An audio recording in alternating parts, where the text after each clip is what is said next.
Drivers are jaw-dropping. That's right, $23 for cars going south of 60th Street and possibly more than $80 for trucks. Our next guests are slamming the new proposal, saying it could cost working commuters thousands. Now, they don't always agree, but today they are agreeing. Joining us right now to discuss this is Democratic Congressman from New Jersey, Josh Gottheimer, and Republican Congresswoman from Staten Island, Nicole Malliotakis. Nice to have you here. Congresswoman, what's the problem with this congestion pricing from your standpoint? Well, the problem is that, look, New Yorkers are struggling as it is with cost of living, tolls, taxes, property taxes. It just doesn't end in New York, which is why people are fleeing our state. And here comes the governor, the MTA, and they want to jam down another $23 toll, or I call it a tax, to enter Manhattan. So why should the people that I represent in New York City, people in Staten Island, have to pay to connect to another borough in the rest of their city? They already pay that Verrazano Bridge toll. With this, they're talking about $7,500 more for an individual a year to commute into Manhattan if they work an overnight shift as a nurse. If they have to go to, let's say, dialysis treatment 3 days a week, you're talking about a $3,500 additional cost a year. I mean, this is outrageous. And I think the people, unfortunately what happened, I was in the legislature at the time when they passed this bill, they gave away their authority. They gave their authority to the MTA to make the determination of how much this is going to be. What do you think the MTA is going to do? It's a cash grab. That's what this is. And the governor and the mayor should be joining us to stop it. At minimum, slow this thing down and let's see the entire economic and environmental impact of what this will do to our businesses and our residents, to tourism, before they try to move forward. It's just outrageous. So we do have a statement from the MTA, Tim Minton, the communications director. This is what they're saying. What's the naysayer politicians' plan to reduce traffic so buses, ambulance, transit vehicles and delivery trucks that fuel economic activity and jobs can get through the city?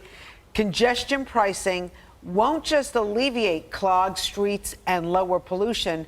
It improves mass transit for the entire region, including the 5-to-1 majority of northern New Jersey and NYC commuters who take trains and buses to get where they need to go. Congressman, what's your take on this? Well, I'd ask him to come actually to Jersey and see what's going on here. We don't have the mass transit, unfortunately, available that he thinks is available. We don't have the buses in most of our towns that you need, or trains. And so what has to happen is that a lot of people, as Nicole just said, either because they're a nurse early in the morning, or they have to go to a doctor's appointment, a taxi driver, they've got to drive into New York City. They have no other choice. So now they're going to go over the GW Bridge and pay $16 a day, which I think is far too high. And now you're going to give them $23 a day congestion tax bill, $5,000 more a year. But you can subtract that, right, from the congestion. I don't know. No. So under only in one of the scenarios can you subtract part of that, only a piece of it. So either way, the tolls are going up at least $10 more a day for everybody. That's the best case scenario. The worst case scenario is $23 a day. So I don't understand, in a time when New York is trying to get people to come back to work from Jersey. We normally have about 300,000 people a day who go into New York City and support their local businesses, their restaurants, their dry cleaners. And this is the way you want to restart your economy, by handing a $5,000 new tax bill to every commuter. You know what people are going to do? They're not going to come in. It doesn't make any sense. And so if I were looking at any kind of economic model in New York City trying to get people back, this is the worst idea I've ever heard. We say stay in Jersey, and if that's the answer, we'll just have to stay and work from Jersey. We're providing new tax incentive to New Jersey businesses for New York businesses to come to Jersey and establish a regional office there, because people just can't afford suddenly in these tough economic times to have $5,000 a year tax bill. We certainly know that the times are tough, especially hitting people's wallets right now. But Congressman, let me ask you a question though, because you see the MTA is pushing back and they're saying, what is your plan? Do you have a better proposal to, reduce traffic, to help the environment? Sure. Yeah, it's actually what Nicole and I supported, the bipartisan infrastructure bill, to actually build the Gateway train tunnel, to fix our roads and bridges. But these things take time. You can't just in the beginning of this turn around when we've got a 110-year-old train tunnel between New York and New Jersey and we don't have the mass transit infrastructure there, and say, I know we're not there yet, but we're going to whack you instead, because as Nicole pointed out, we've got to fill a huge MTA hole. I say it's like the MTA backwards is ATM. They're treating Jersey and Staten Island like their ATM machine. to fill a huge hole. They're totally mismanaged. We gave the MTA $16 billion during COVID. They get hundreds of millions of dollars every year from the federal government. It's a joke. I don't know what they're doing with all that money.